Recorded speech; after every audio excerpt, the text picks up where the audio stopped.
টাকা পাঠাইলাম 60 লাখ, এখনো দোতলা কমপ্লিট হয় নাই।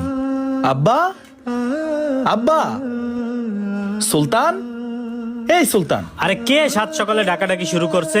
আব্বা, আসসালামু আলাইকুম। রিফাত তুই? হ আব্বা। আব্বা, আপনার শরীরের কি অবস্থা? আমার শরীর নিয়ে তোর চিন্তা করতে হইব না, আমি আছি, ভালোই আছি। আব্বা কি রাগ নাকি? আর সুলতান কই? সুলতানরে দেখতেছি না। সুলতানরে একটু ডাক দেন না। সুলতান কই আছে না আছে সেটা আমি জানি, তোর দরকার হলে তুই ডাক দে। সুলতান, আরে দেখা যা, তোর বড় ভাই আসছে বিদেশ থেকে। কে? ভাইয়া তুমি হ। কখন আসলা? আরে পাগল, এই মাত্রই আসলাম। তা আসার আগে একটা ফোন কল দেবা না?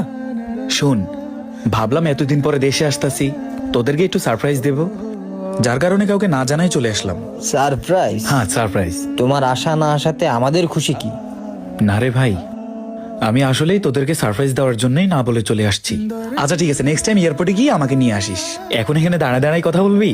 চল ঘরে চল, তোদের জন্য অনেক কিছু আনছি, চল। আরে দাঁড়াও,